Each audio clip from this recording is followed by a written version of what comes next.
How to delete Scribd account. So first, let's go to the Scribd website, which is called Scribd.com. Then after that, hover to your account here on the top right, then click on your account. Now, once you're here on your account section, make sure that you have canceled your subscription. And to do that, just simply go to the Manage Subscription section right here. Then there should be an option to cancel your subscription right here.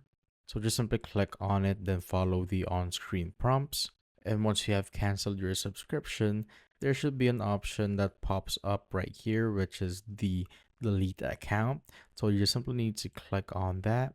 Then you will just simply need to confirm these two options right here. Once that's done, click on delete account. And that will automatically delete your Scribd account. And that is how you basically delete your Scribd account.